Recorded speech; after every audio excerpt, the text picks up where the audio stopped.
Hello there, I'm Jimmy Vegas and welcome to Learning Game Development. We're going to learn all the basics you're going to need to know to get yourself started on that road to video game development. Now, there are many engines that you can use. One I've worked with for a decade now is Unity. That is my engine of choice, but there are many others like CryEngine or Unreal.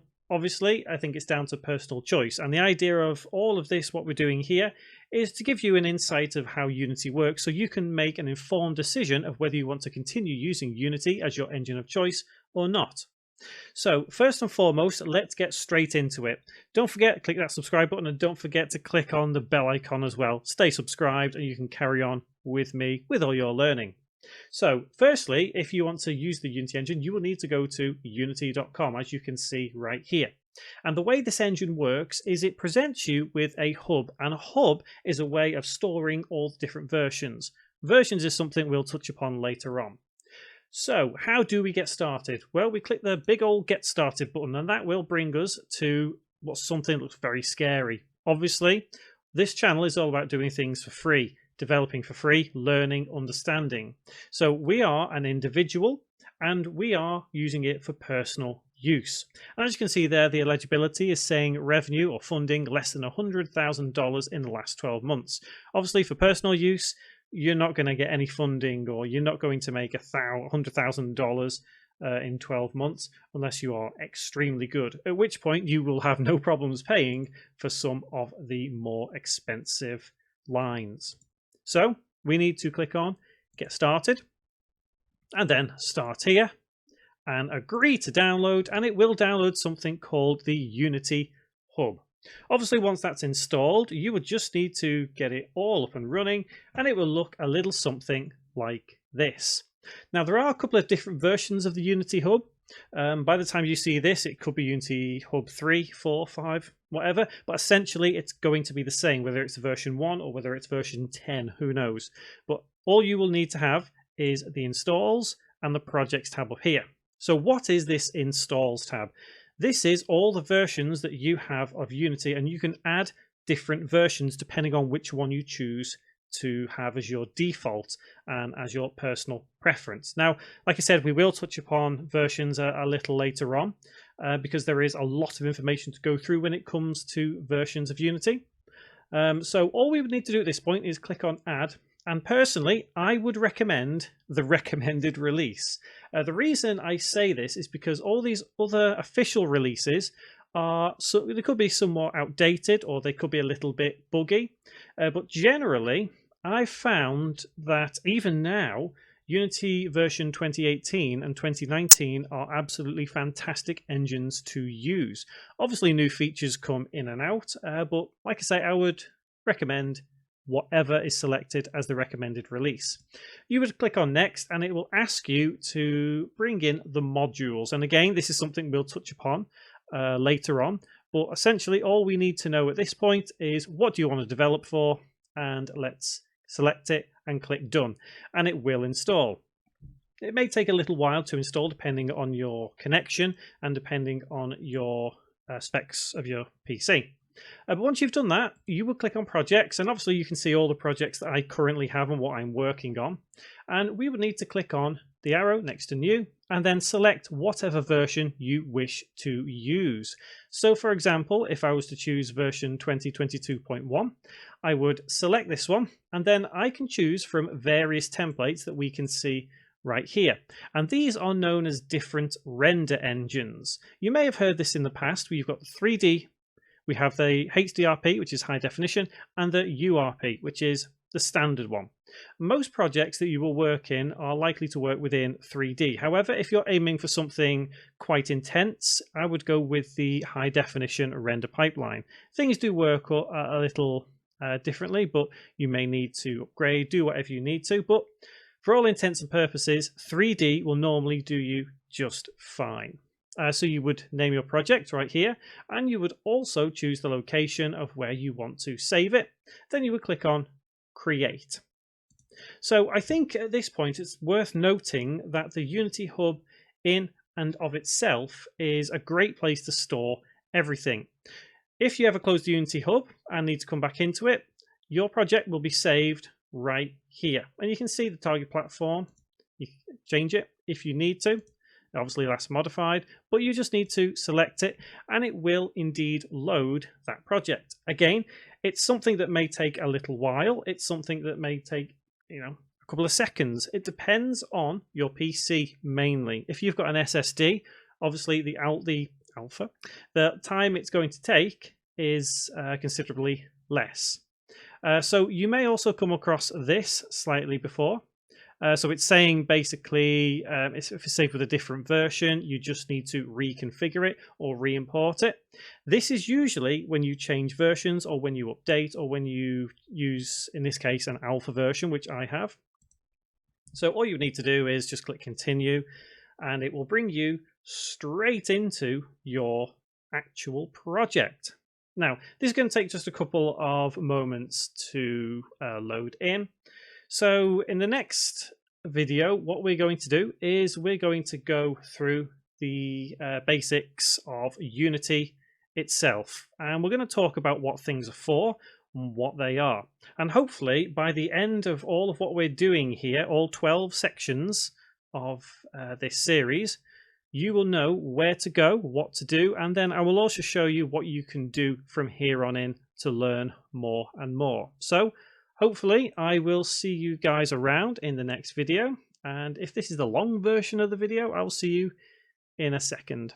So in this section we're going to cover the basic layout of the Unity engine and try to understand a couple of things, why they're set the way they are, how to change them, and what we can use them for.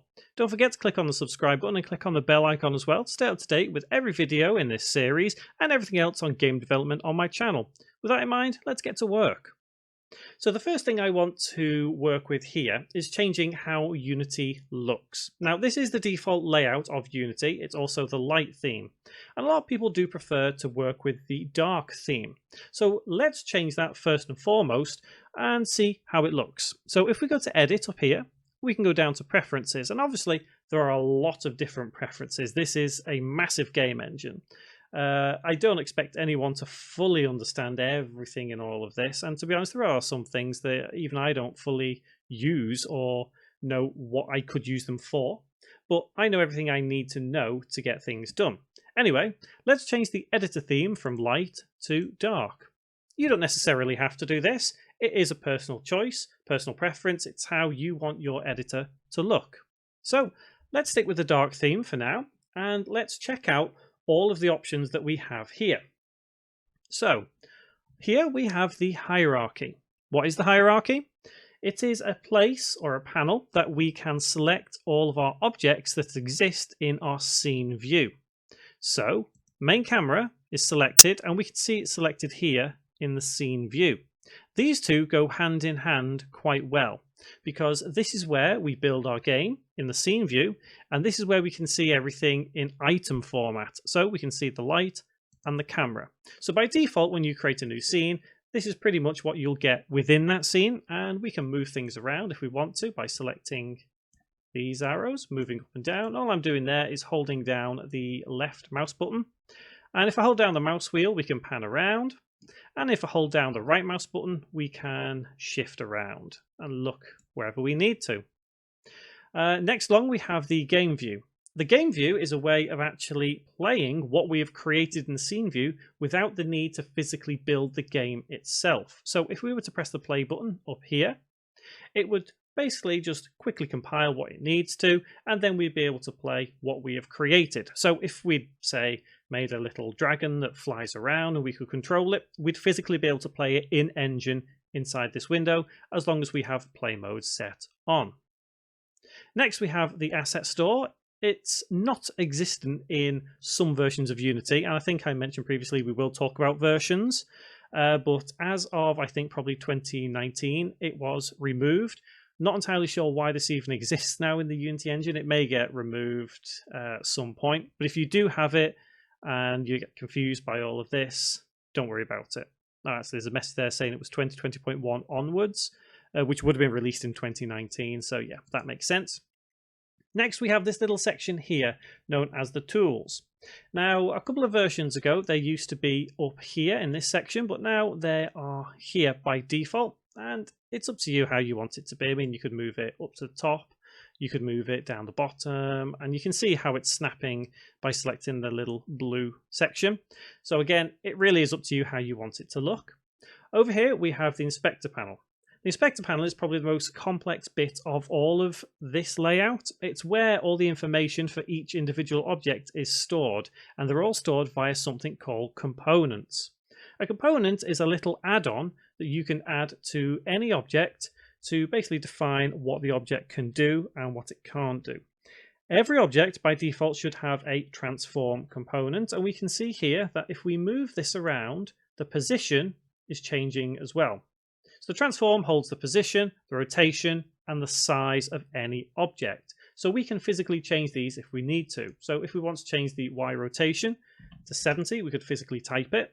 And we could also hold the left mouse button over the Y and drag it around. And that is the same for every aspect in the transform component. Further down, we have the camera component. And obviously, because this is a camera, we have all the information that we would need for this camera to render inside Unity. We'll talk about cameras a little later on. But if we go to our directional light, for example, we can see that there is no camera component because it's not a camera. It's a light. So there is one specifically for lighting. There are hundreds upon hundreds of different components that you can choose to add to any game object. If you click on the Add Component section there, it'll just give a bit of a wait, and you can physically see all of these options here that you can add on. So you can have an event, effects, audio, and if you type in some words here, you'll be able to search. So I've searched for col, which is just a collider, and we can physically add these components to any object. Obviously, some objects don't really need some components, but most of the time it's pretty obvious which objects need which components, as is the case with the camera and the light itself. So further down here, we have something called the project window. And the project window is where we store all of our assets. And an asset can be defined as anything from a script to a music file, to a model, to a texture, to a font file. It could be almost anything which benefits the creation of the game. So anything which you use to develop your game is classed as an asset. Next along, we have the console. And the console is a great way of checking out where you have errors, for example, in your script. So let's say you've written a C# script and your game isn't working, there's an error. If you go to your console, it will physically tell you what the error is. It may not make sense, however, it should at least give an indication of what you need to do to fix up that error. And there's a lot more to it than just that. We can use the console for various different things. You may get warnings on there which aren't necessarily game breaking. It could also give you some information on your game, depending on what you have done with a script. You could have a debug output to say such a thing has happened and something else. But for all intents and purposes, the console is great for solving errors. Now, one good thing about Unity is you can move all of these little sections around depending on how you want the layout to be. I've always found the default layout to be the most, not professional in terms of how professionals use it, but for new people, it's just comfortable and it's familiar. So on all of my videos, you'll usually find me using this particular layout, except in certain times when I feel a different layout is absolutely necessary. And like I say, the reason I keep it like this is so as everything I create here is aimed at new people to Unity, so obviously they feel more comfortable working with what they see as default. But you can move things around. So let's move the hierarchy to there, see how that looks. Let's move the inspector over here and flip them round. Like I say, you can move these things anywhere you want to. Let's put them there if we want. So I think realistically there is so much that you can work with inside Unity and where you can place things, how you can have things, and it all comes down to personal preference. Never be afraid to change things. Never be afraid to work with things and move them around. You can also uncouple some of these tabs. So for example, we could take this game, drag it here, and it then becomes its very own window. And we can snap it back to there. we can move it along. And if you don't want a particular tab, you can click it, or right click I should say, and then close, and it will get rid of it. If you ever need to add things back in, you can go to Window and you'll be able to add various different things. So for example, the inspector panel, if we've accidentally deleted it, we can re-add it there. Now there are plenty of different settings to work with Unity here. As you can see here, we can see all of these different options that we can select. One I want to quickly go through, or at least show you how it works before we finish this section, is if we go to Window and go to Rendering, and let's go to Lighting.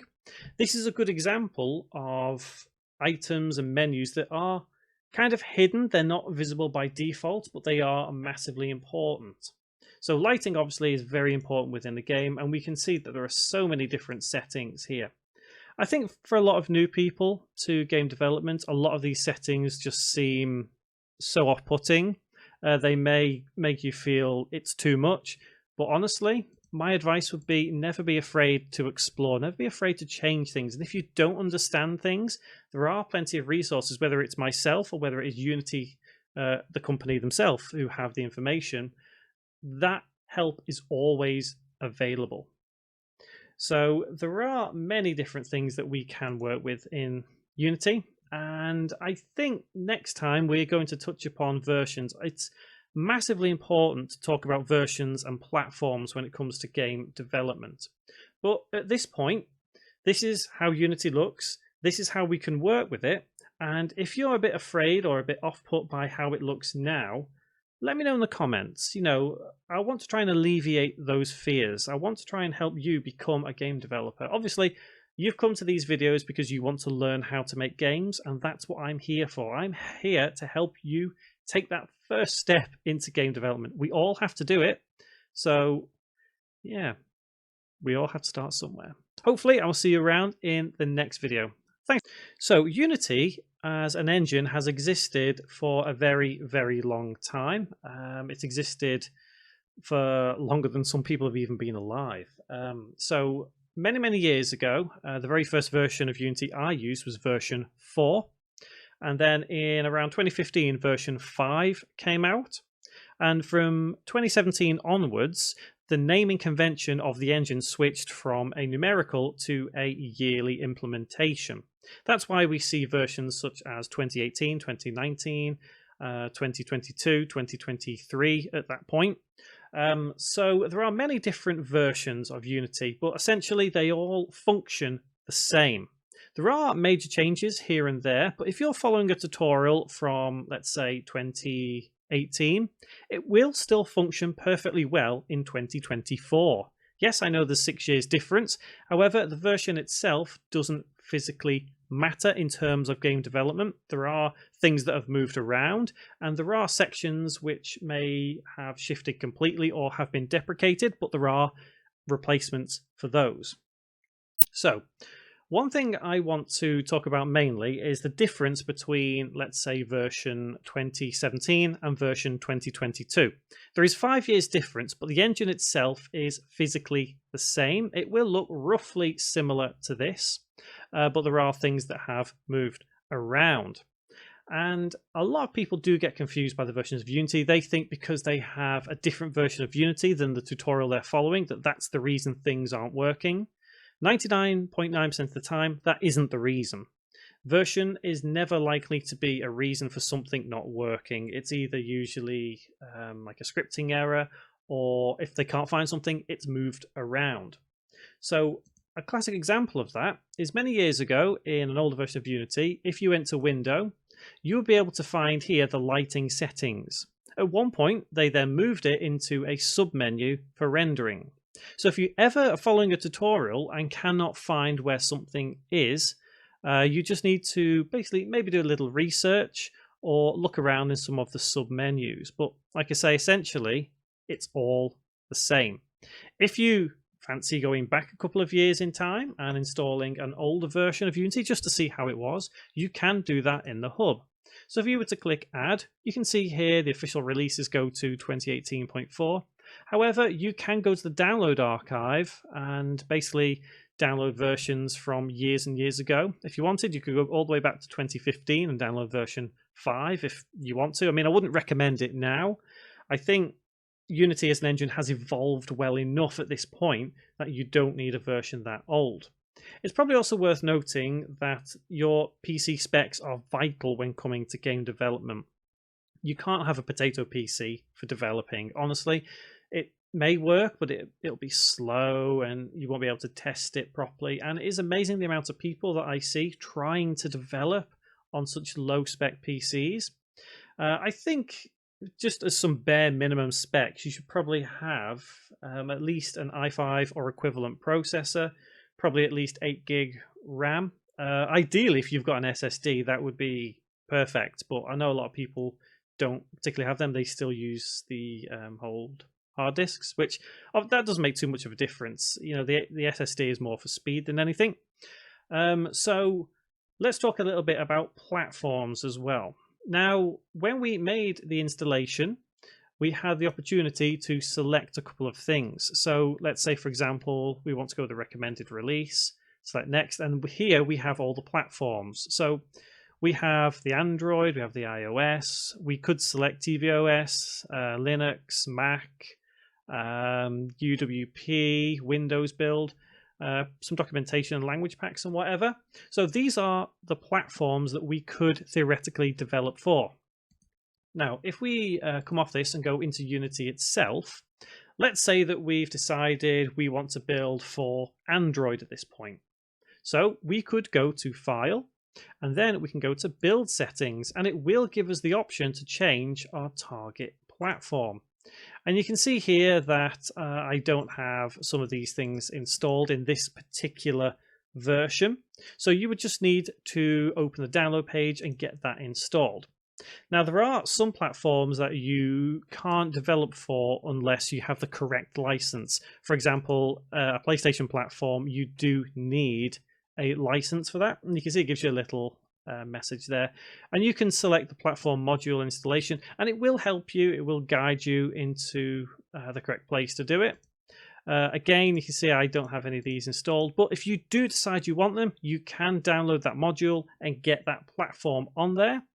Once you have that, you will see this little switch platform button there, and you'll be able to switch the target platform of development to whatever you have selected. Most of the time when developing Unity, whatever version you've got, you can develop for anything in engine. So if you're in, for example, Windows mode, you want developing for Windows, but then you suddenly want to change it to PS4, PS5 because you've got a license, then you can. You can switch it at that point.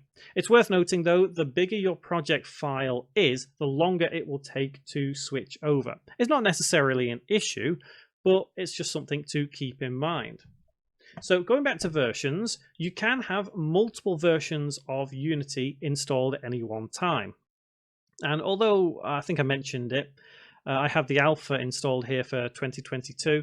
I wouldn't really recommend alpha installations. I think the version that is recommended is always the best version to go with, unless you specifically want to go with an older version. So again, like I say, if you are following a tutorial series that was made in version 2018, you want to follow it exactly. You don't want to have to struggle to try and find where things have moved to. You would be better off selecting version 2018, installing it, and working with it from there. You can also upgrade your projects. So in our projects window, you can see I have a couple of different pieces here. Loads of different packs that I work with for my tutorials and whatever else. And let's say we want to upgrade my asset pack. You can change whatever you want to here. So we could select, for example, let's open it in 2020, and then it would upgrade whatever version it was to whatever version it is. Now, there used to be a time when you couldn't turn the version back. And what I always recommend doing is before updating to a new version, make a copy of that project file. So if you go to wherever you've saved it and make a copy of it, just in case it doesn't work, perhaps something doesn't come over correctly, you have a couple of errors. But essentially, that's all it comes down to. So objects are the foundation of creating a game within any game development engine, not just Unity, whether it's Unreal or CryEngine or anything. Objects are always important. Now, they are primitive in terms of what they can be used for. So, for example, in Unity, we can have things like a cube, we can have things like a sphere, all that kind of thing. So if we go to Game Object, we can actually select either 2D or 3D objects. And as we're in a 3D render engine at the moment, we're just going to go for a 3D object. And essentially, every single object works the same kind of way, whether it is a cylinder, whether it's a sphere, whether it's a cube. So let's just start with the most basic of basics, a cube.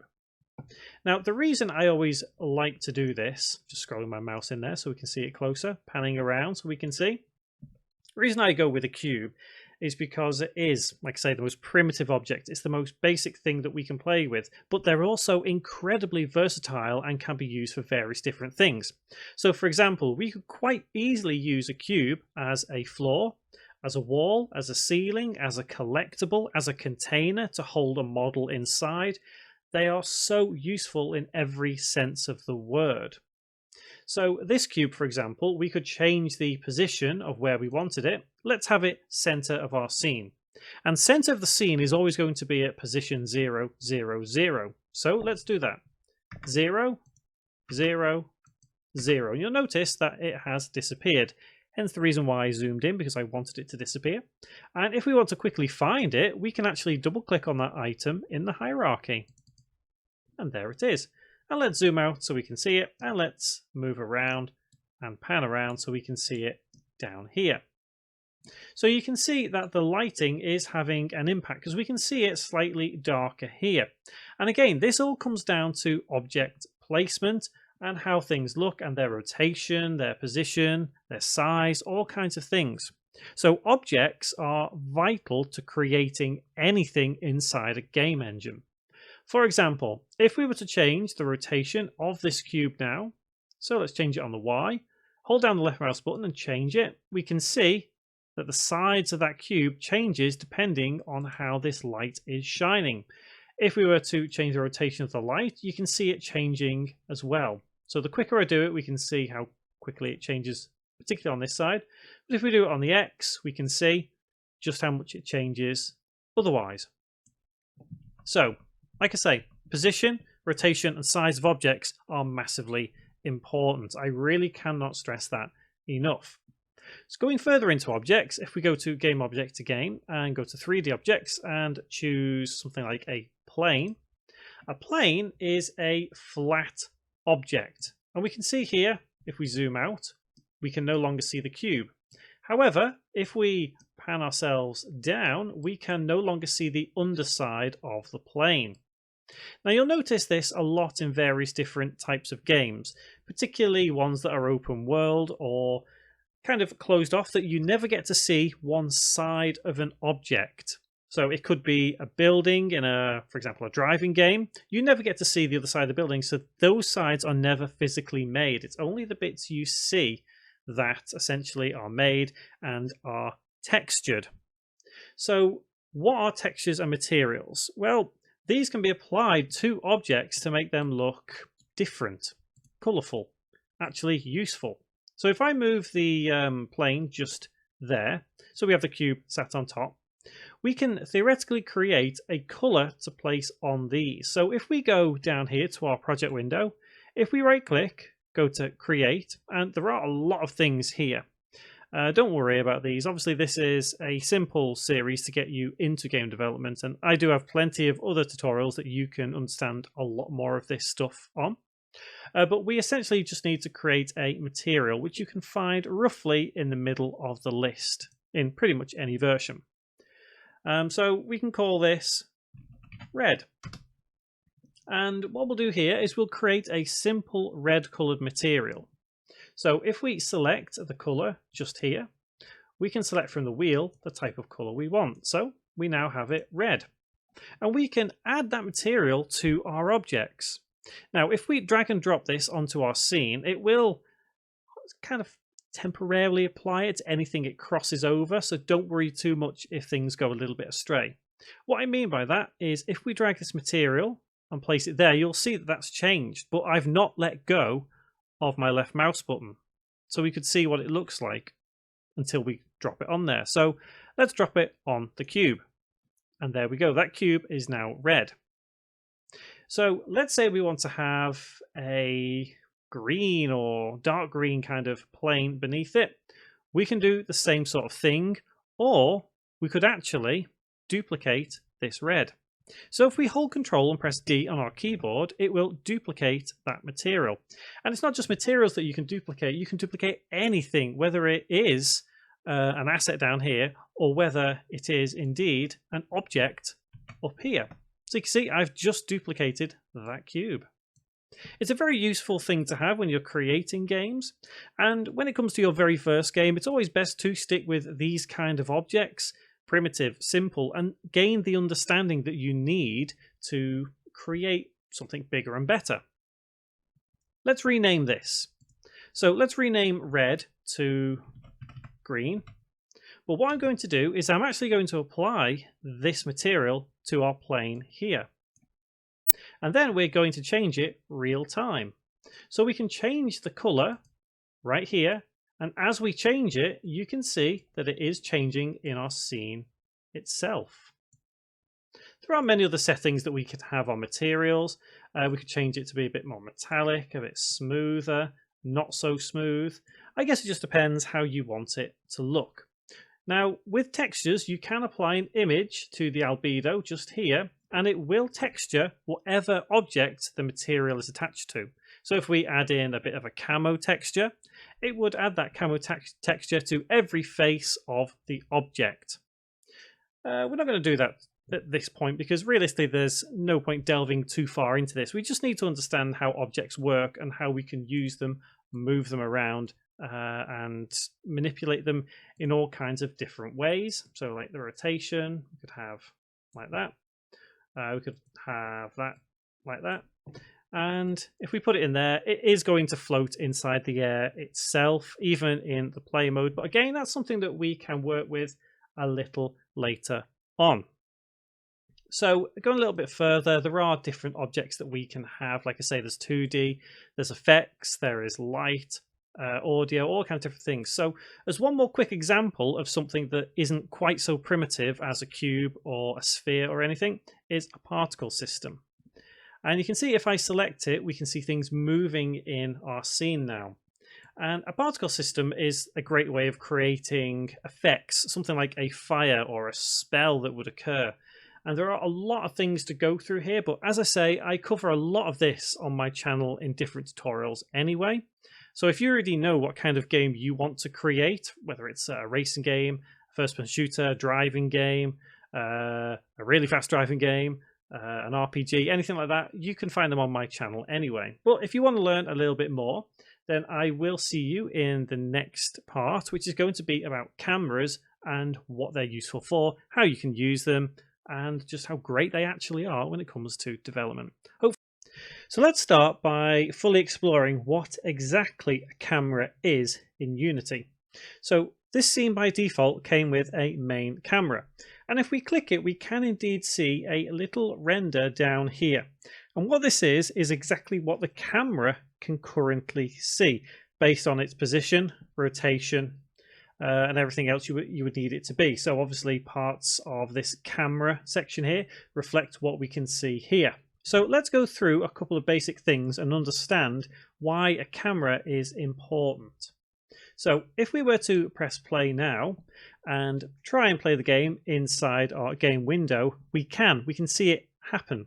So everything that we've created we can physically see. And do you remember when I said that this cube would float? Well, there it is, it's floating. Now what we can do with the camera is turn it off. And we can actually do that by unticking this little tick right here.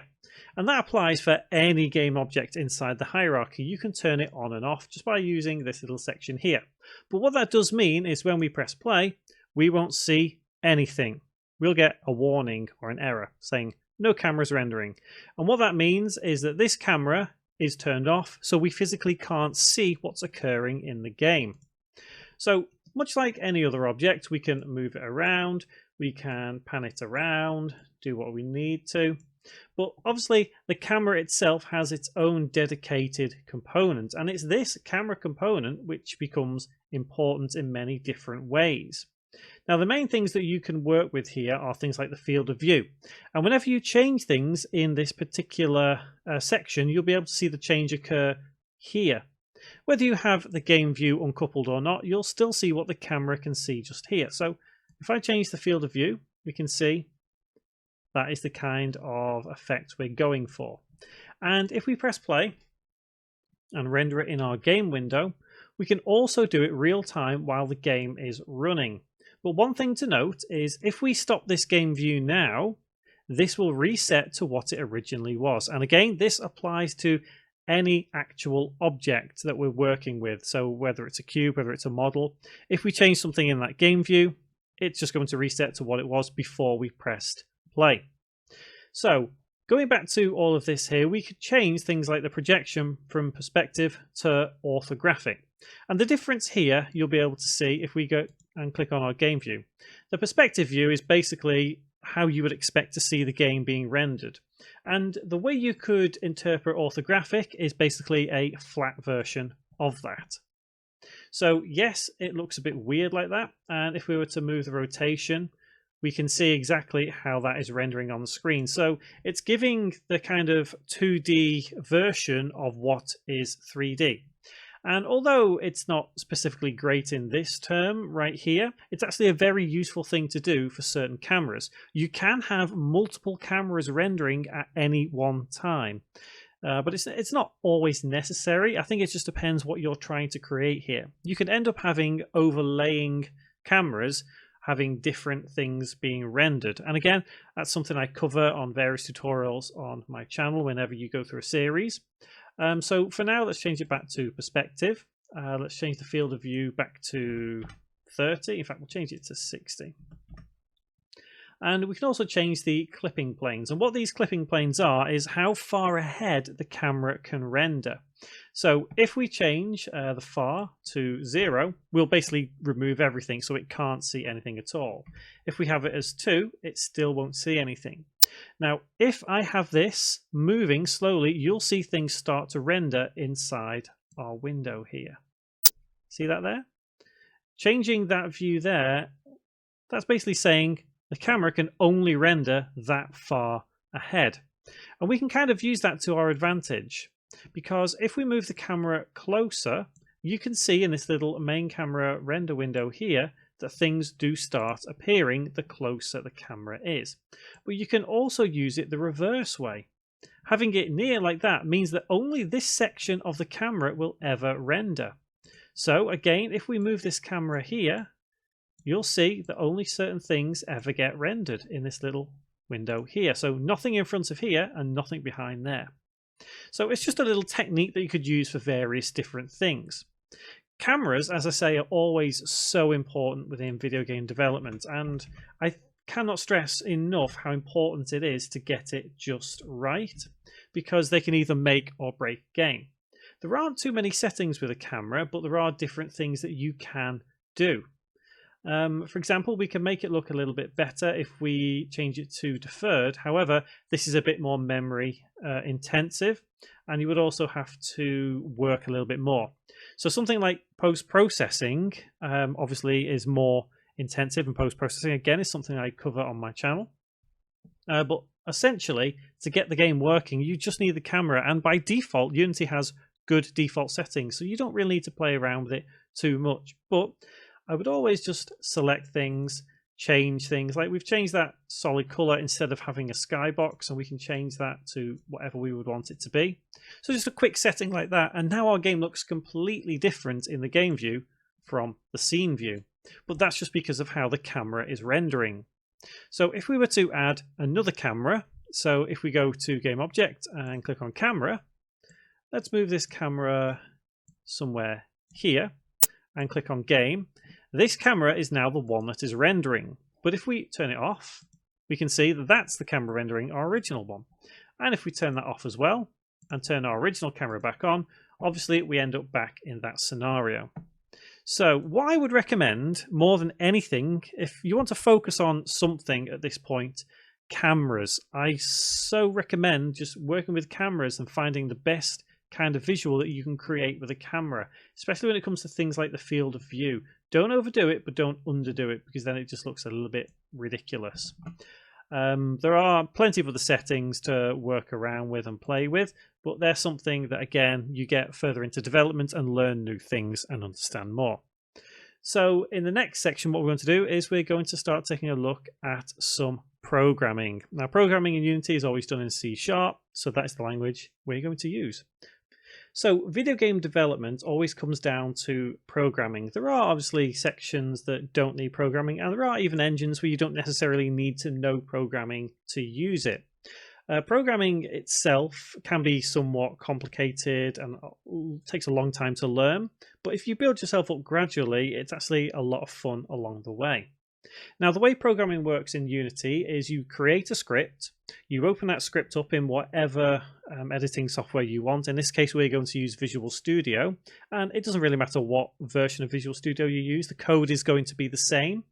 And then you basically apply that script to a scene and make the code do what you want it to do.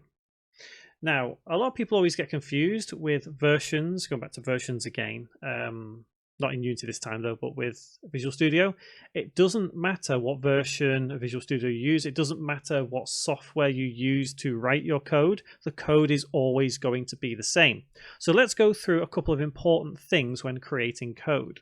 So to create your first script in Unity, you need to right click in your asset window, create, and at the very top, you'll see folder, but just below that, you'll see C# script. Let's click that, and we can name this anything we want. Let's just call this my script. Again, if it's relevant to what you're doing, you would call it just that. So let's open that up in Visual Studio. It may take just a moment to open your very first script. You see I'm using quite an old version of Visual Studio. I've always found 2017 to be the best version to use, but again, it might be something that you want to do something different with. You might want to use a later version, or you might not even want to use Visual Studio at all. But again, it just means that the code is going to be the exact same. You're just using different software to write it in. So let's talk about what coding is useful for.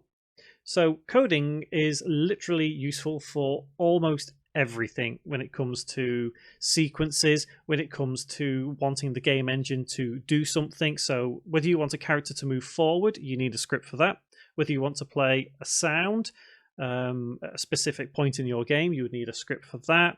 Whether you want some coins to appear, collect them, and then appear as the number of coins collected on your screen, you need scripting to do all of that.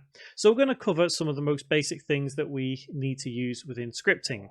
So we've opened Visual Studio, so let's just make sure we can open our script. So if your script doesn't open first time in Visual Studio, just head back to Unity and redouble click it. Sometimes it doesn't because it's a little bit silly sometimes.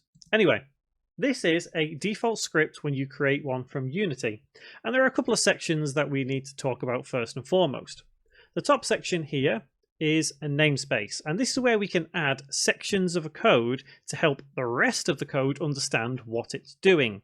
So for example, if we were using some AI in our script, we would need to add in a namespace to say we're using this section of code to basically say, yeah, we've got some AI here, let's use this AI code to create our script. The next section is the class, and the class is basically where most of the scripting occurs. Inside the class we have methods, and methods are a way of identifying what runs at what point. So all methods go inside the class, and obviously the class is, like I say, where most of the coding happens in this case. So a good example would be this method here called void start. This method occurs once and only once as soon as the script starts. The second method down here is called update. What this means is it's called constantly. So this method runs the whole time. And you can see above it there is some green notes just saying this is what it does. So anything that's green and has 2 slashes to begin with is basically just a note. It's not a line of code per se. It's just a section of the code that can contain notes. So this line is never executed, it's never run, it doesn't really do anything. So let's establish what we can do with this. So inside a class, we can have some the methods. So we don't have to stick with the void start and void update methods. We can have different method names. So we could have void mirror object, and that would be the name of our method. It would be mirror object. A lot of the time, though, when starting Unity in this sense, you probably will use the start and update methods more than anything. So to start things off, let's declare something called a variable. So if we go within our class, but not inside a method for now, we can add some extra lines and we can declare some variables. Let's declare a number. So we can say public. That's basically saying we can make this particular variable public, and I'll explain a little bit more why it's public a little later on. And let's have a whole number, which is also known as an integer. And the way to declare an integer in scripting here is int.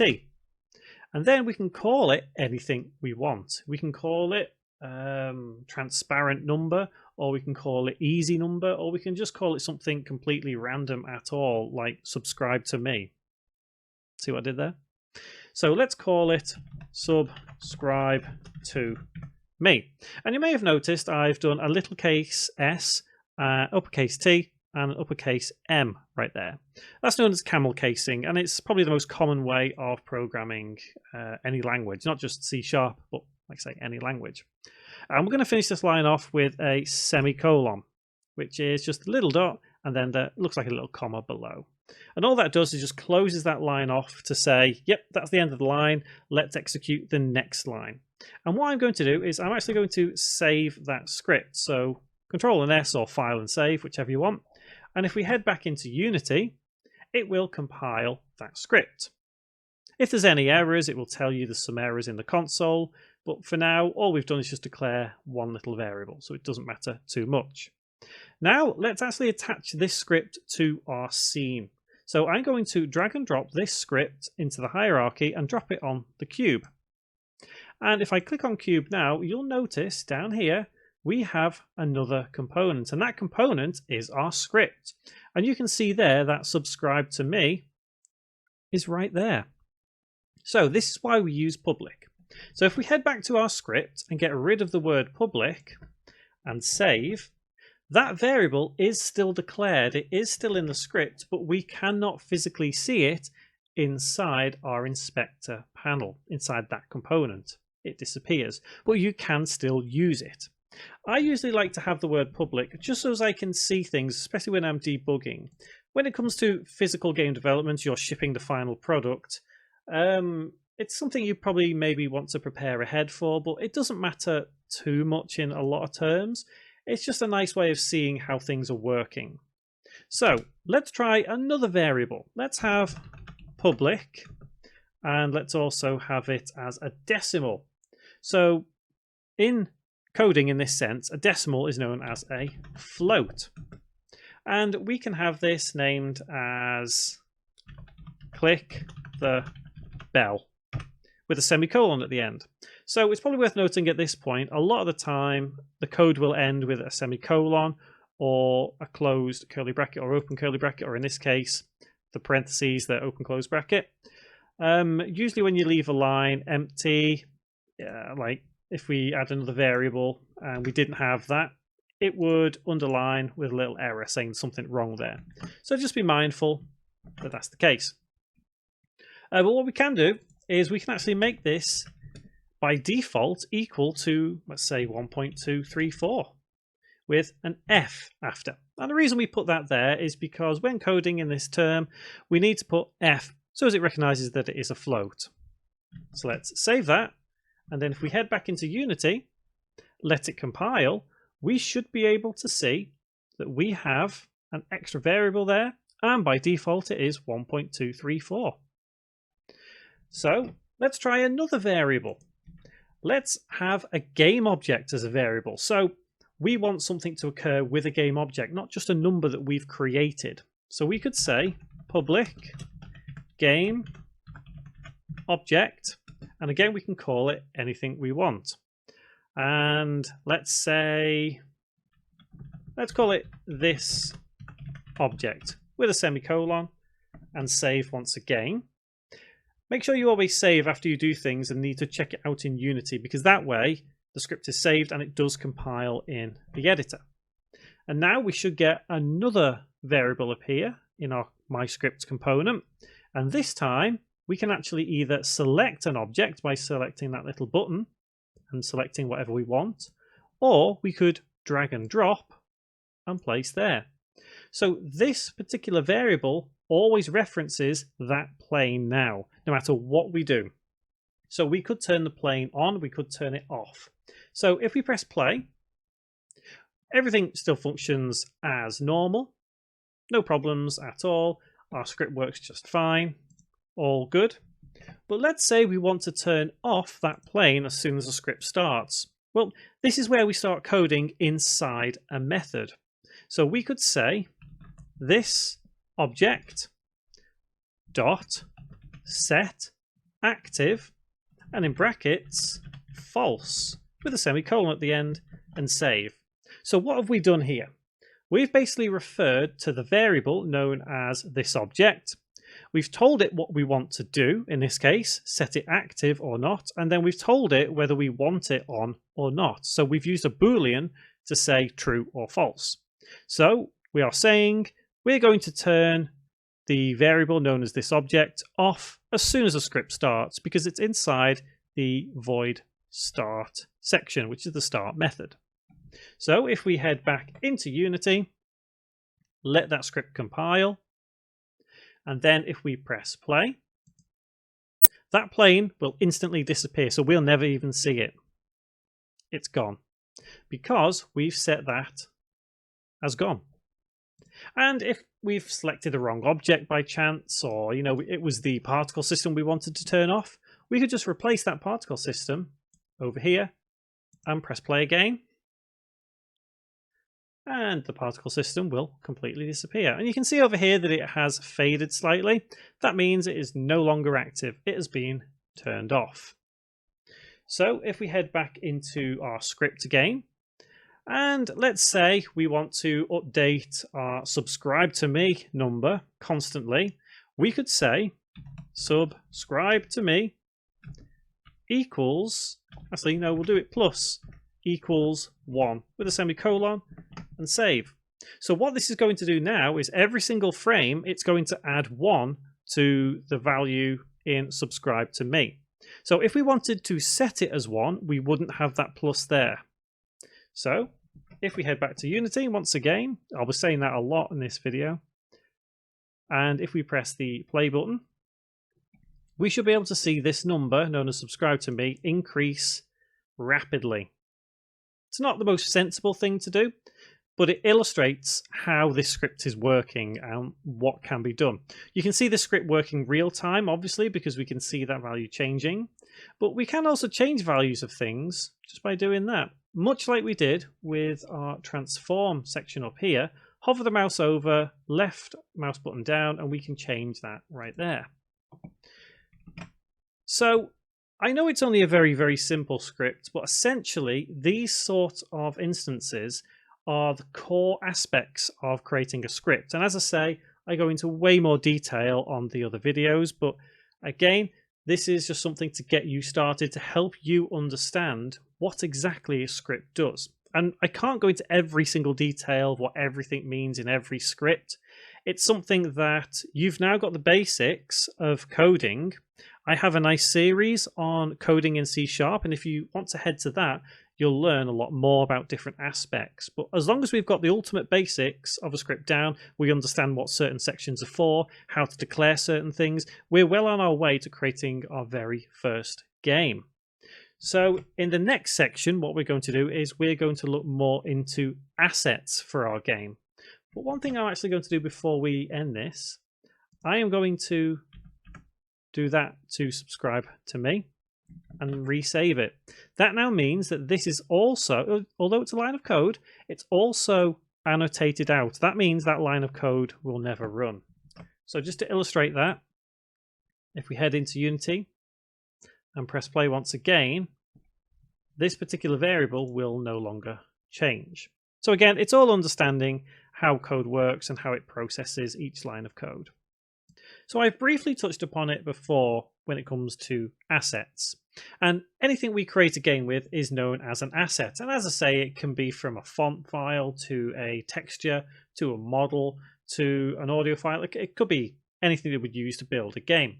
Theoretically, even these objects that we have in our scene, whether it's a light source or a cube or anything, they are theoretically also assets. But what if you want something not quite as primitive, something a little better? Let's say you want maybe a town or something, or a big open world that you want to import and learn things from. Well, there are places that you can get those assets from. The most common place for you to get an asset from, especially within the Unity environment, is known as the asset store. And basically the asset store is a way of people uploading assets that they have created and allowing you to download them and put them in your game, whether it is commercial or personal. You theoretically own the license at that point, so you don't need to worry too much about the law of all of this. You don't need to worry at all from the asset store. It's all built in to help you as a developer learn and build your game. So the asset store itself is a fantastic resource for you to find different things. And let's say you want to go for a pencil. You can go there and you can search, and obviously there are paid assets that you can bring in, but there is a lot to choose from, and that's one thing that you really need to look for. So if we click on free assets, for example, we can bring in some of these like office supplies if we wanted to. And with the asset store, it's all tied to your Unity account. So once you've purchased that asset, it doesn't matter whether the price goes up or not, you still own that asset. So if you purchase something for, say, $5, then even if it goes up to 20, you still own that and don't have to pay the extra. So what you would need to do if you fancy one of these assets is log in on assetstore.unity.com, find the asset that you want, and then you would just click on add to my assets and go through with it. And obviously if it's a purchased asset, you would just need to purchase it. From there, Unity is a little bit odd with the way it wants to import assets. It used to be fairly easy. Do you remember that asset store tab that we had not too long ago, to be honest? And we closed it because it says it's not in Unity anymore. Well, in version, let's say 2018, the asset store is still there, and you could download the asset and import it straight from there. For some reason, Unity has decided that now you purchase it from the website, and from there, if you go to Window, and you'll see down here you have something called Package Manager. And the Package Manager is where all your assets can be stored, or your packages are stored, and you can bring them into your game. So what you would need to do is when you have the Package Manager open, you need to select from here and go to My Assets. Now, I'm not signed in right now because I've just not signed in. But when you are signed in, you will have your list of assets here, and you can import them here, and it will bring it straight into Unity. It'll probably create a folder, but essentially all that means is that when you have imported your asset, you'll be able to get everything here into your game. And if you look around, you'll see all different things. It recommends things that you might like. And it's also probably wise to have a quick look at the images to see what you're getting. And the package content itself is actually quite a handy little tool. You can see what's actually in this particular asset pack right there. So you can see how all of this will be imported into your game. It's a little bit low quality, but I wouldn't worry about that too much. It looks a little bit better than that when you bring it into the game.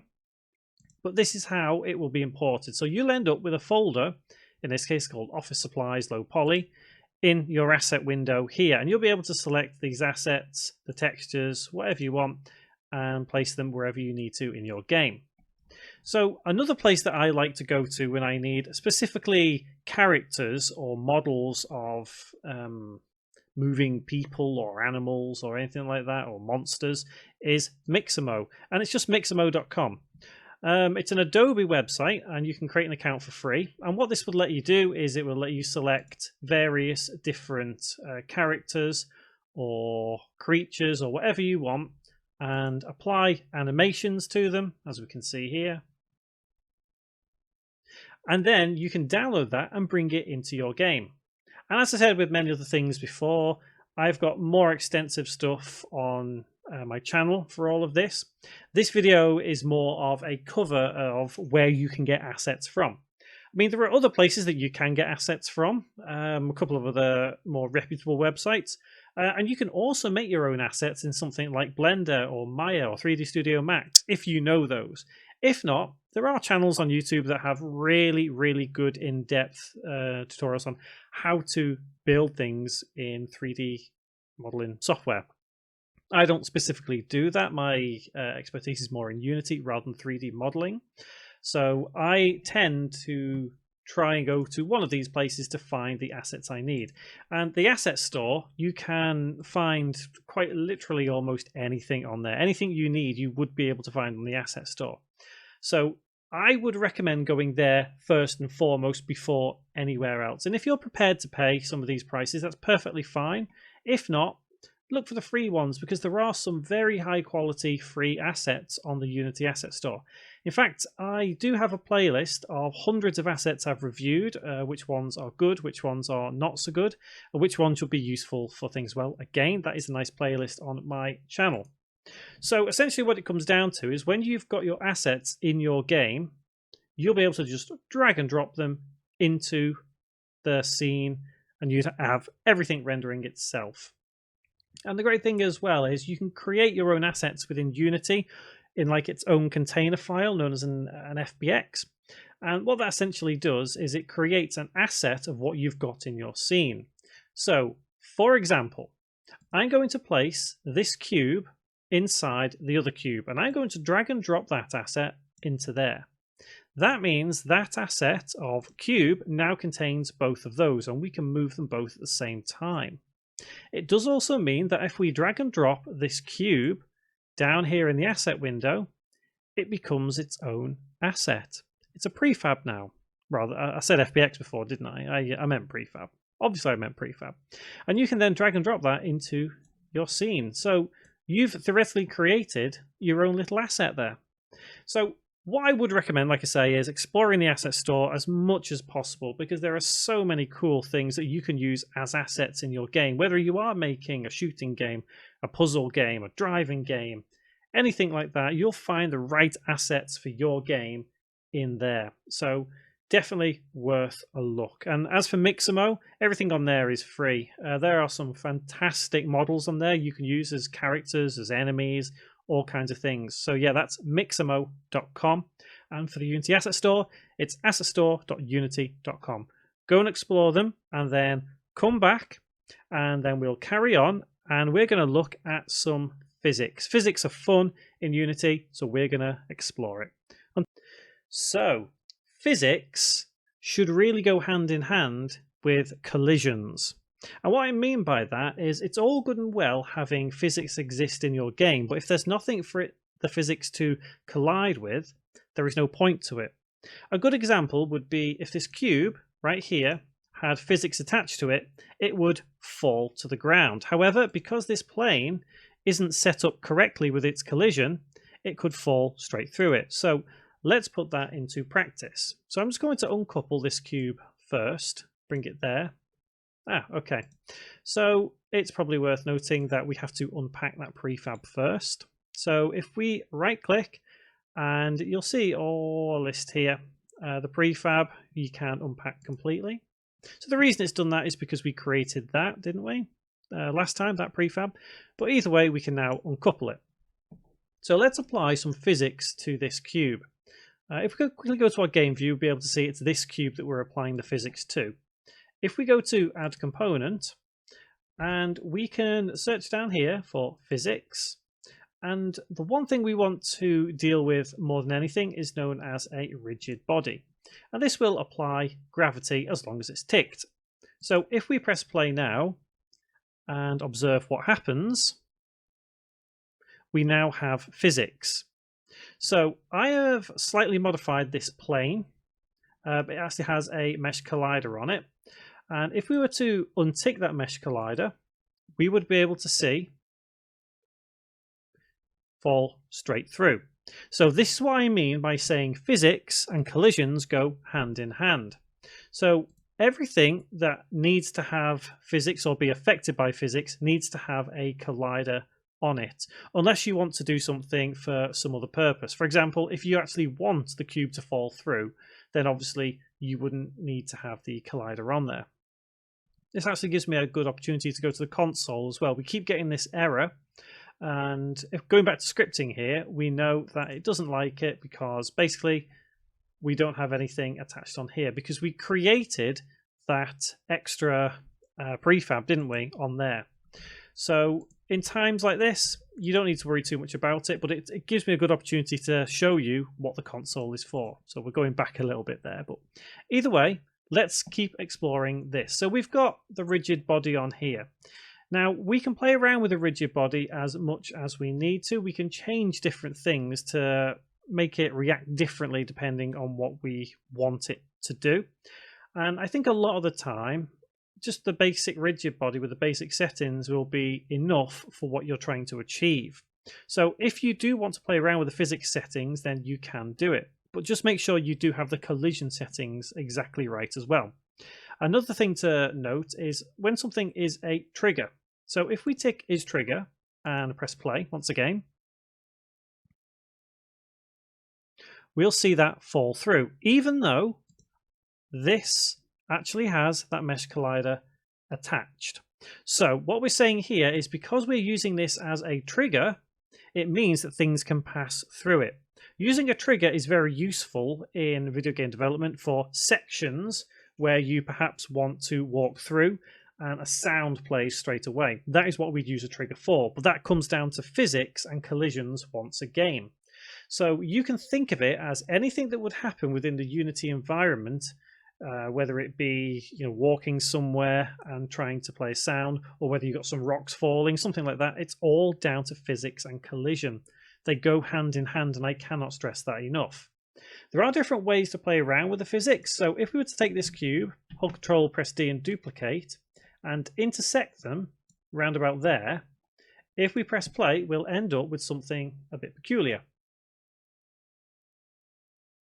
So obviously they're still ticked as trigger. So that was peculiar in itself, I think, really, because they were still triggers. But when they're not triggers, you will end up seeing them split apart. They won't fall together physically. But another great thing of working with all of this is working with objects that can suddenly explode with physics. So to put that into a bit more of a better perspective, if I set these cubes back as 0, and let's get rid of that cube, and let's place this cube down here to the ground, and let's duplicate it just a couple of times. And essentially all I'm doing here is just creating a little something that allows us to experiment, we could say. So if I build a bit of a, not a castle per se, but it's just a little bit of fun.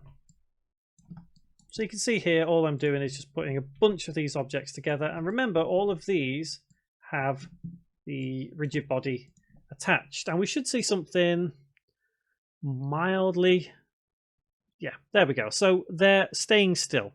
Now, what would happen if we were to have an object in the middle of those that suddenly appeared with its physics? They would go everywhere. So we can use physics to create various different effects. So I'm going to illustrate that by adding in a 3D object and a sphere. And I'm going to make that sphere a bit bigger than what it is. So let's change the scale to 3 by 3 by 3. In fact, maybe that's too big. Let's have 2 by 2 by 2. And I'm going to turn off the mesh renderer. That would theoretically make it invisible.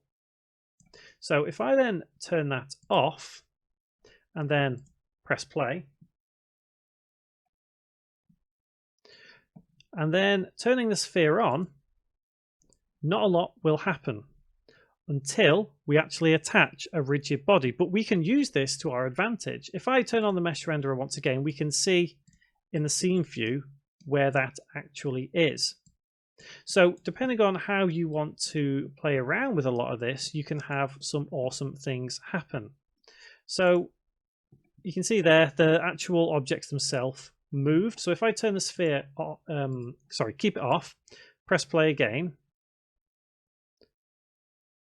and if we head back to the scene view, we can see it there. But again, nothing is really going to happen here. You can see that just appears there. So adding various different things like a rigid body. So if we go to physics and go to rigid body, and let's press play. And let's turn the sphere on. You can see just by adding that physics of the rigid body, you can create a different effect. So I'm going to do that again, but inside the scene view, so we can see the physics occurring inside the scene. But remember, not that sphere is actually there. We turned the mesh off so we can't physically see it. So that's how we can create that illusion of those boxes just exploding. And you can see the way they tumble back down. Again, that's all the physics. And you can play around with how that reacts with a couple of these settings. And it's entirely up to you how you play around with them, how far you want to go with it. But what it comes down to is these are just the simple physics of the Unity engine. And I would recommend playing around with them a lot more because it is a lot of fun to play around with physics and see what you can do. And that does also count for, let's say, any assets you've brought in from the asset store or anything like that. You can still apply the same sort of physics. So if we were to, for example, bring all these way up here and press play, obviously because the rigid body is on there, the physics, they would all tumble down. So they do behave fairly realistically, the way they tumble. But again, playing with the settings, you can make them appear heavier, lighter. You can work with them in different ways. So it's actually quite useful in that sense. So UI is basically a way of overlaying something on top of your screen, and the UI is commonly known as a HUD or a GUI or anything like that. It's basically a user interface. So that can be some text, it can be imagery, it can be buttons that you click, it can be anything like that. And essentially in Unity, that all comes down to containing these things inside something called a canvas. So if we were to go to Game Object, go to UI, and let's start with text, you'll notice that a couple of things do appear here. We have the canvas, the text, and the event system. We don't need to worry too much about the event system at this stage in learning and development. It's more the canvas and what's contained inside the canvas that is what we want to focus on. So if we double click on this text right here, it will zoom us out and we can pan around and we can see what exactly is going on here. You can see in the middle of our screen, it just says new text. So if we click on game up here, we can see middle of our screen, it says new text. And this is where we can change it. We can change this to say whatever you want. We can change the font if we want to. Again, this comes down to assets that you've imported. You could bring in something called fonts and you can attach them right here, change how it looks. Obviously, we can change the style, the size, let's change it to 50 and make it disappear. I'll explain why momentarily. And we can also change the color. So let's just change it to white. Now, although this text object, in all sense of the word, has Jimmy in the text, it's not on screen anymore. And that's because basically the box is too small for it to fit in. So we need to go onto the rect tool. And as I said, it's here, or in older versions, it might be up here. And you just need to expand that. And if we go back to game view, we can see it says Jimmy once again. So we can move that around our screen wherever we want. That's all good and well. And this is now part of the UI. Now, there is one vital thing that I always like to try and cover when it comes to UI, and that's scaling the size. So obviously, different screens are different size. People play in different resolutions. We have different screens for different platforms. So a phone is going to be much different than playing on a PS5 or something like that.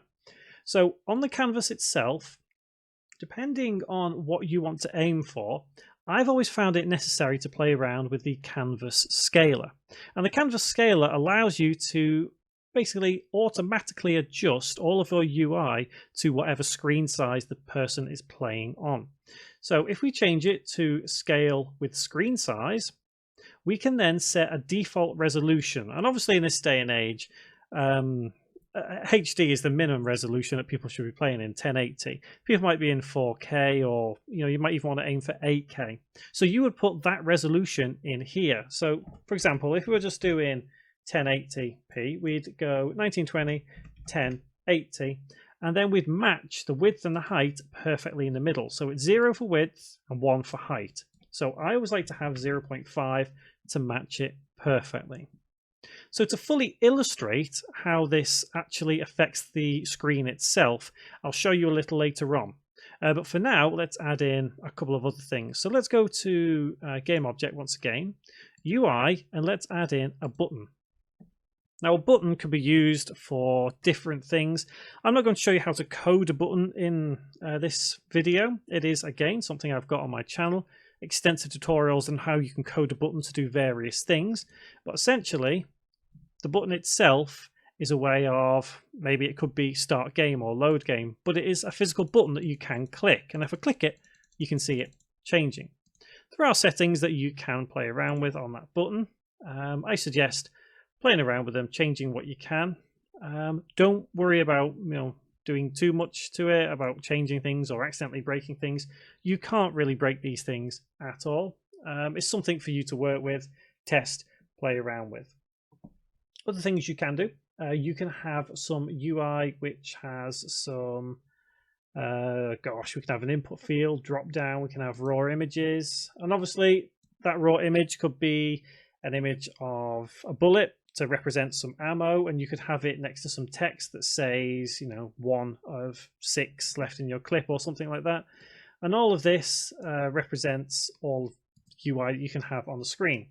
So when it comes to UI, I think it's very important because it always gives the player an idea of what's going on. You don't want too much AI cluttering the screen, but you need to have the right amount on the screen. You could look at this and also think, well, I know, why don't we go for a letterbox view? So you could go to Game Object, go to UI, go to Raw Image again, and then you would need to anchor this. And what I mean by anchor is it sets that particular UI section somewhere on the screen. So we could set it at the top and stretch it all the way across. So it would be this anchor position here. Then all we need to do is just make sure we place it in the correct way. So place it here and then drag it all the way across, and let's change the color to black. And then we could duplicate that particular asset and then set the anchoring down the bottom. And all this does is it ensures that it always appears in the correct part of the screen whenever you have the UI on the screen. So if we go to the game view now, we can see there is our letterbox view. All good. So remember earlier when I said about changing the screen size and scaling the canvas? Well, let's put that into test now so we can see. If we do that, yep, although we can see it go a bit funny there, it instantly snaps. So what's happening here is, depending on the screen size, yes, I know, I'll explain that in just a second, but it instantly snaps the size to the screen itself so we can physically see what is happening. So it always ends up in the correct position. So the reason it doesn't fully do it, it doesn't scale whenever we move like that, is because those items are static in the engine until we actually set it so, just like we have done there. Because you're not likely to, or rather the user isn't likely to change those sizes inside the game itself. So like if they're playing on Xbox or something, they're not going to change the screen size like that. So you don't need to worry about how that looks in the engine itself. When it comes to actually playing the game on whatever platform, that it's not really an error, but that feature disappears.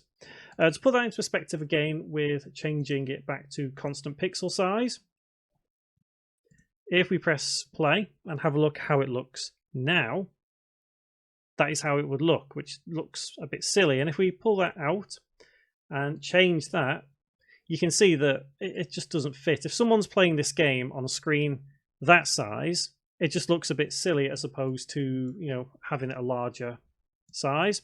So that's why I always like to have that canvas scaling with the screen size. And obviously, if, like I say, if you want to aim for 4K resolution, you just do the 4K there, and always set it to matching width and height.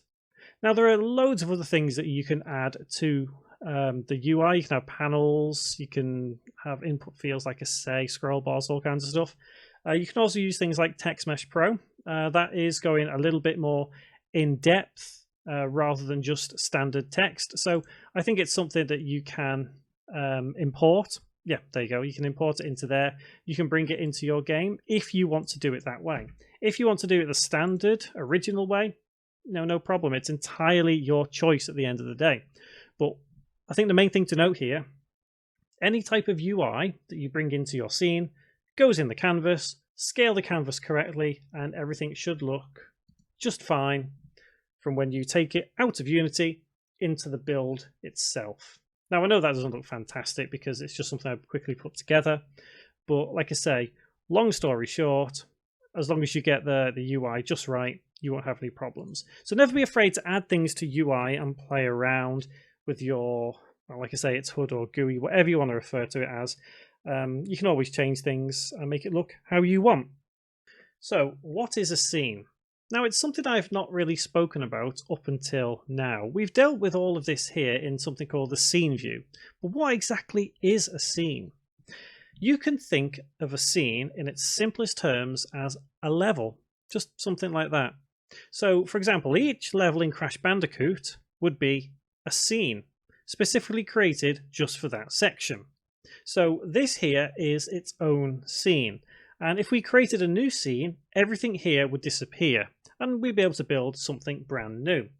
So it's always a good idea to save your scenes whenever you can. So if you go File and Save As, you'll be able to save your scene. And let's save it in Scenes.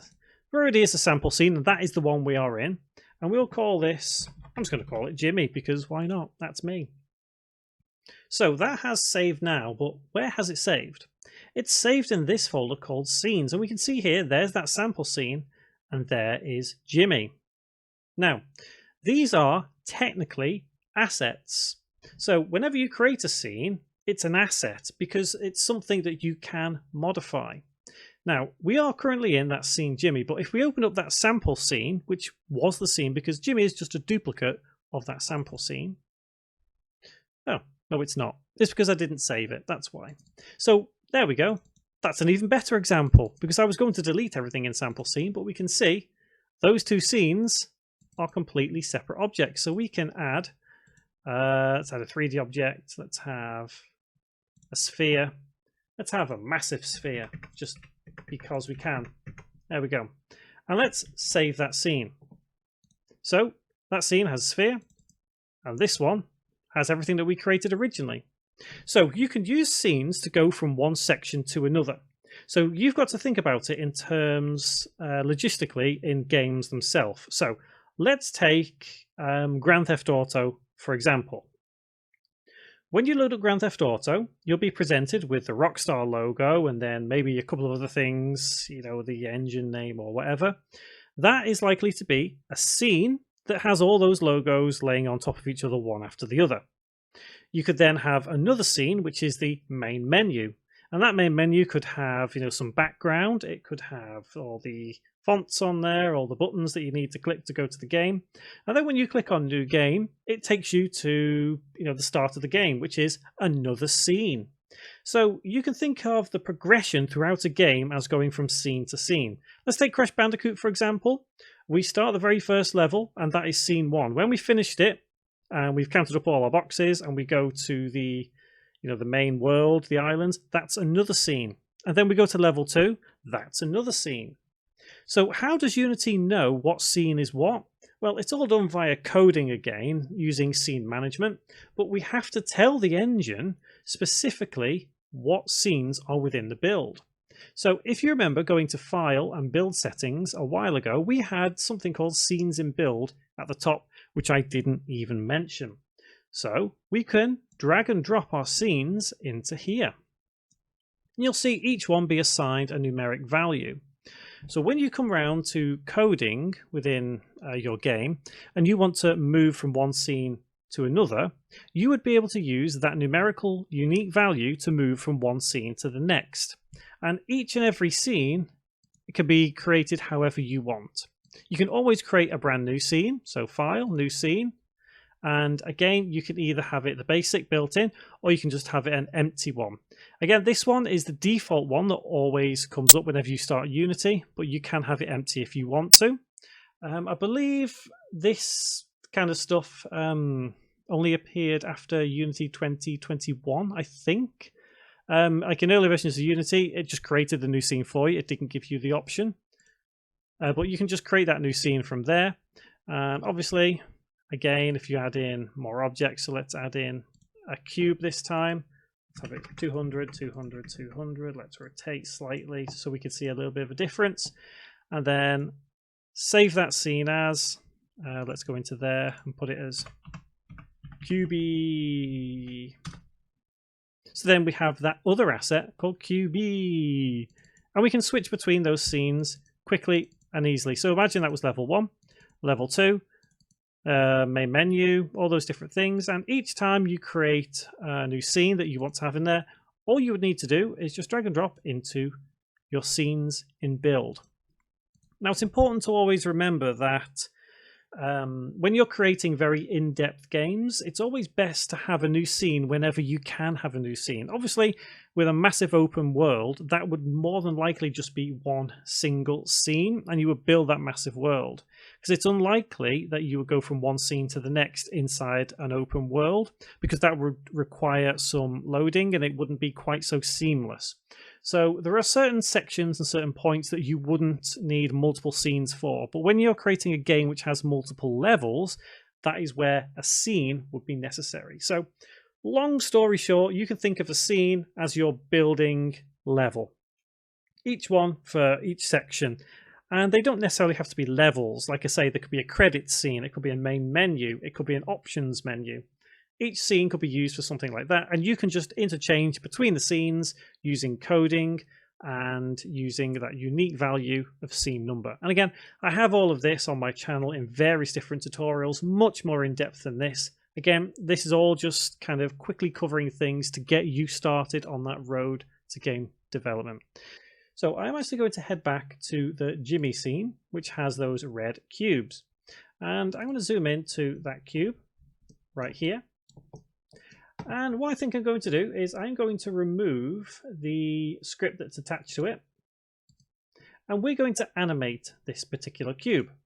Now, when I say animate, a lot of animation in Unity is very primitive. It's very basic. So if you're creating or you want something that has strong animations, you're better off getting that kind of stuff from whatever modeling software it's created in. So for example, if you've created, a little blobby monster or something, it's probably not best to animate it in Unity itself. It's better to animate it inside the 3D modeling software. That's not to say that you can't animate it inside Unity, because you can. You can create any kind of animation that you want to if you play around with it. You can also modify the animations if you need to. So, for example, if you've brought in something from Mixamo, and you want to modify that animation a little bit, you can do it this way.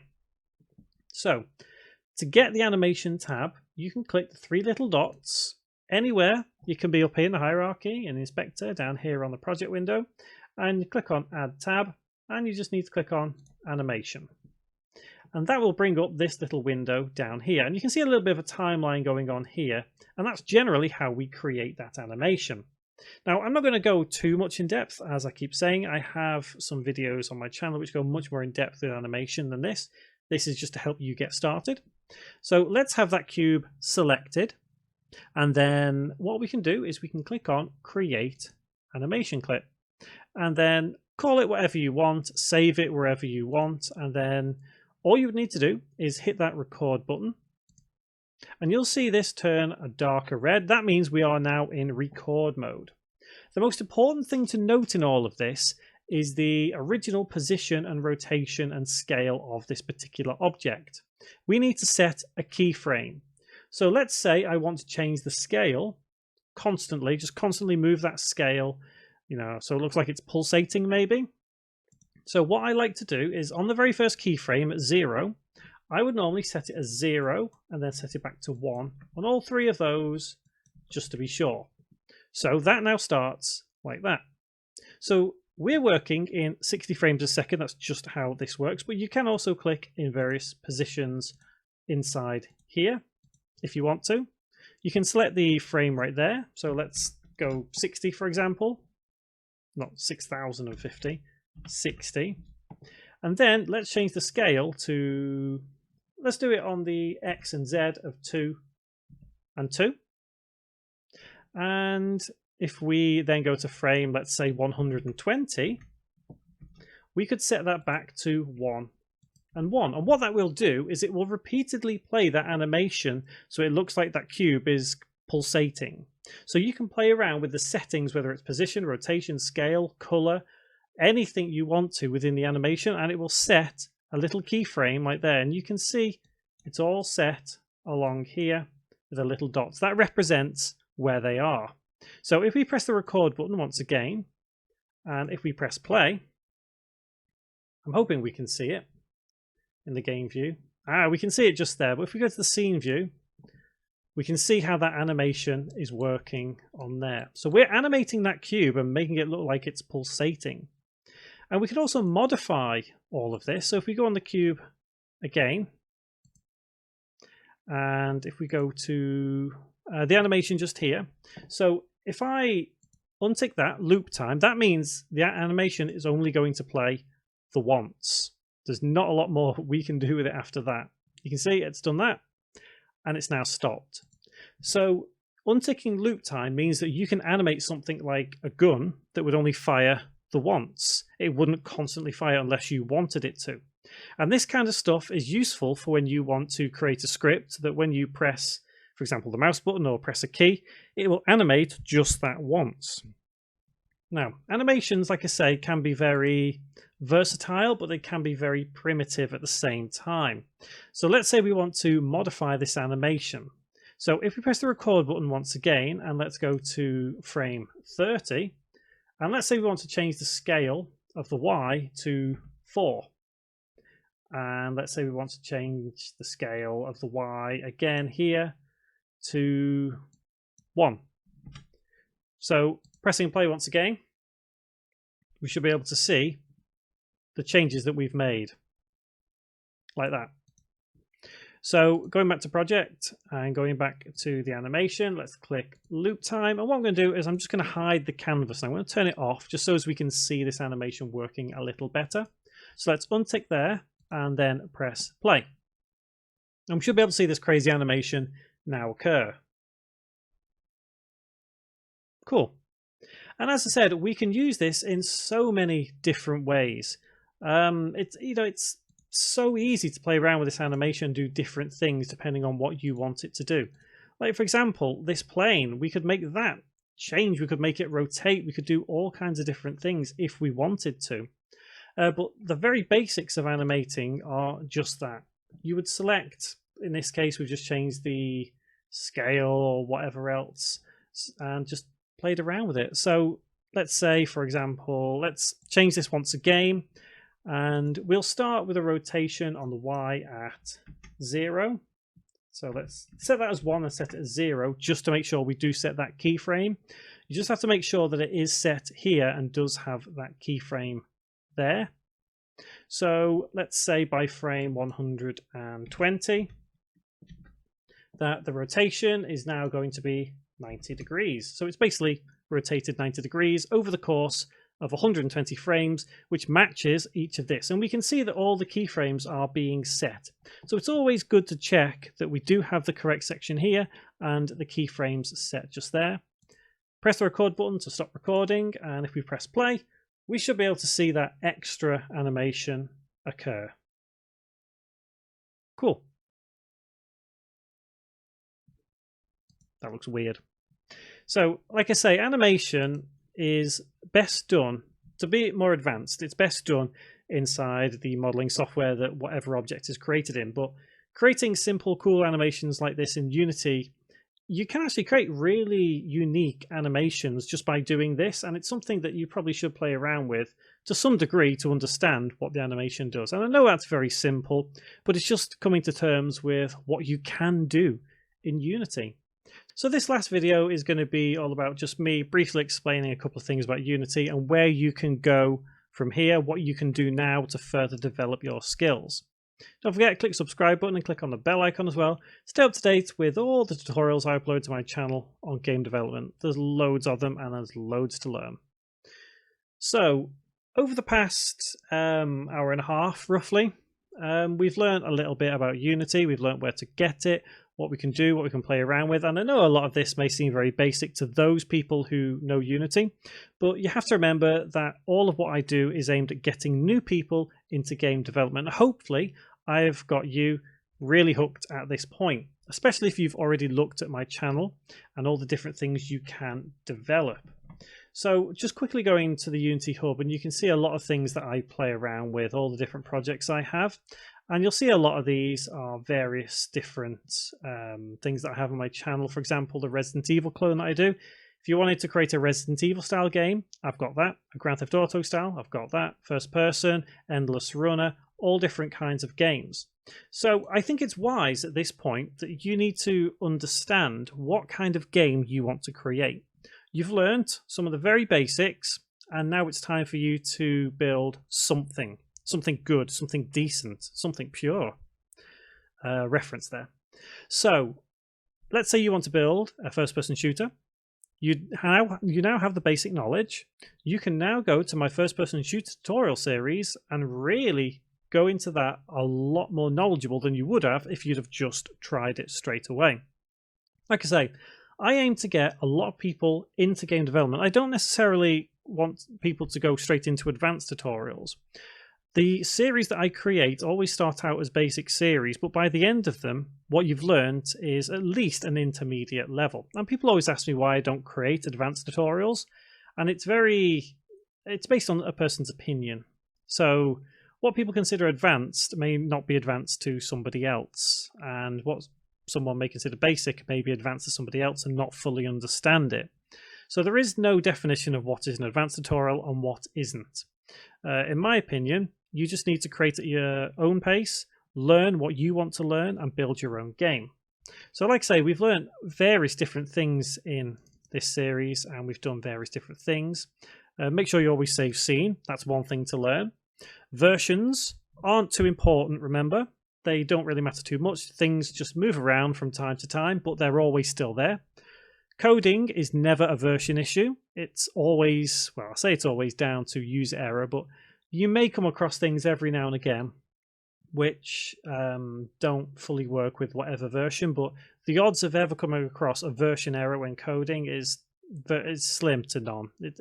You're never really going to come across it. I don't think I've ever come across it, to be fair, and I've been using Unity for nearly a decade. In fact, I think it is a decade. So a lot of the time when it comes to development, you just need to take it slowly. So what I would recommend is everything we've learned over the past hour and a half, maybe go through certain sections again if you don't fully understand, but if you're ready to go straight into development for perhaps PS5, go get yourself a license, go watch my tutorial series and learn. I also offer a selection of my project files on my itch.io page, which you'll be able to find if you go to my website or just search for Jimmy Vegas on itch.io. You'll be able to find them if you want a bit of a head start. I don't really recommend getting them projects, ultimately. I prefer people to try and build from scratch, but I offer them just in case anybody wants a bit of a base, a bit of help more than anything. So it might be worth looking at them if you want to, but I would rather you try and build these things from scratch yourself, just so as you learn by doing. And you never know, you could become the next big developer that creates something like Stardew Valley. Who knows? So yeah, that's pretty much all I've got to show you. This last video here was more of a kind of what do you do, where can you go? So if you click on my name below, go to my channel, go to playlists, find something you want to build, and I look forward to seeing what you've built. Hopefully you will let me see it, and hopefully you'll let me play it, because I do have gameplays on this channel of things that my viewers have built, and I love playing them. So hopefully I will see you in another one of my tutorial series, and until then, thank you very much for watching.